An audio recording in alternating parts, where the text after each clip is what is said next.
Good evening once again, ladies and gentlemen, and welcome to yet another edition of In the Streets with Big Stone.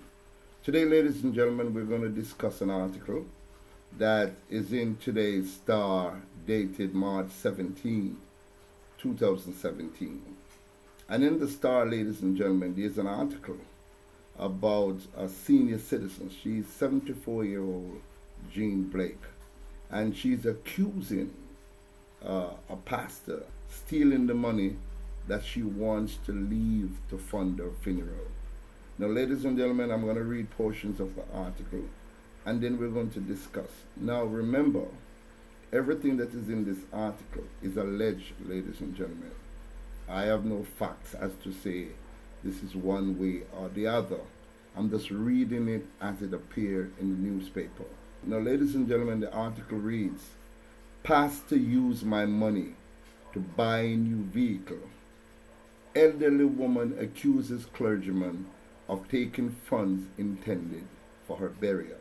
A Kingston pastor has been accused by a senior citizen of selling a car and using the money to buy himself a new vehicle instead of it being put down to fund the burial.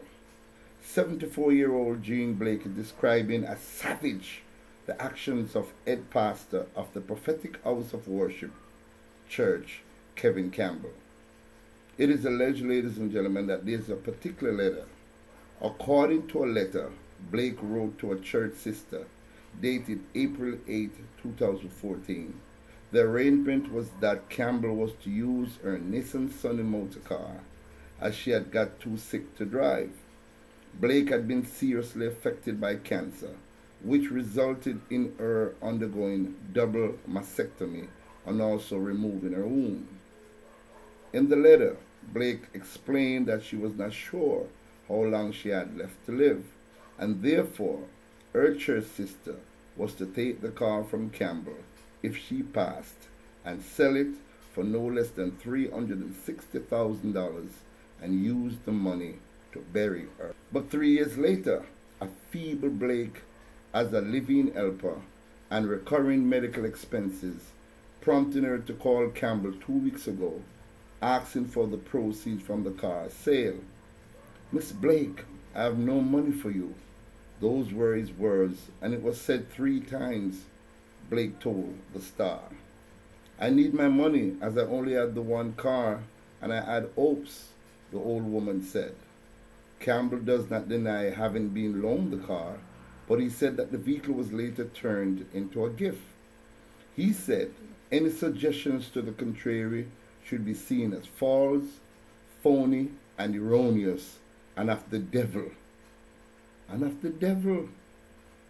The vehicle was parked as she couldn't see properly, so she had brought me to a place in Portmore to transfer the insurance in my name. But the people told her it couldn't be done as she's an old person and I'm a younger person. So the insurance that she had could not use for me.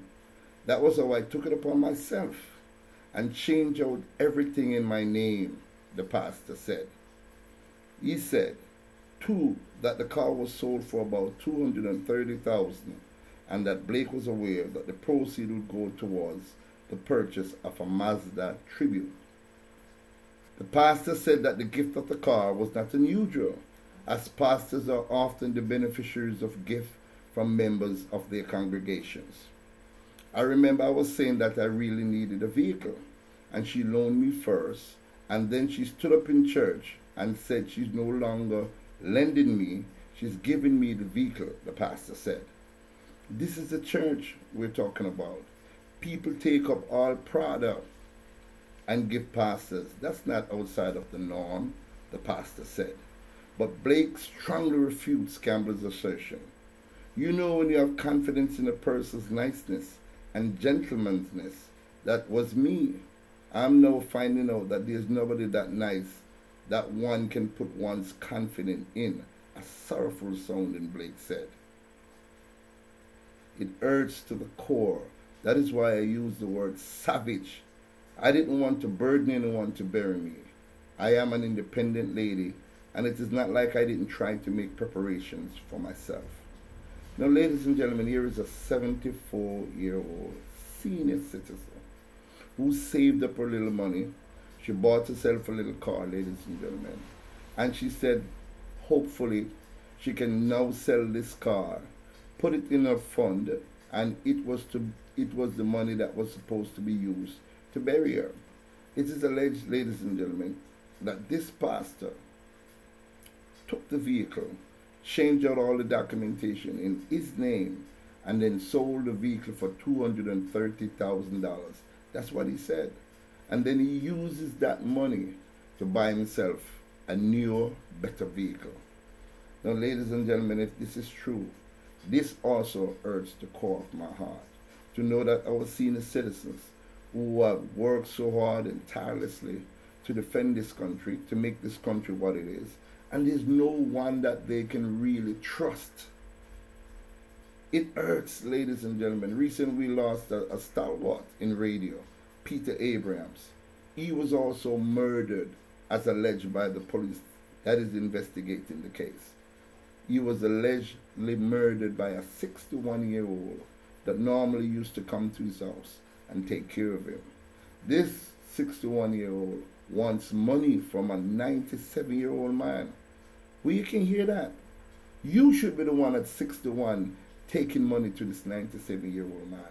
Yet still, ladies and gentlemen, it is alleged that he killed, bludgeoned this senior citizen to death. Jamaica, we need to wake up. We need to wake up because our senior citizens have a wealth of information that they can share with us. And they can share with us so we can share it to our children. So our tradition and our culture can be preserved. If we brutalize and mentalize and destroy our senior citizens, where is the heritage that is going to be left? Ladies and gentlemen, they're going to be extremely scared. And as you can see, this senior citizen, ladies and gentlemen, if it is true that this pastor actually swindled their money, ladies and gentlemen, he should pay with the full brunt of the law. So we're watching this one, and we hope it's not true. We hope somewhere along this some misunderstanding. But if this is true, that pastor man, if he's found guilty, he should face the full brunt of the law. Thank you very much for watching. Leave your comments in the box below. Have a nice day.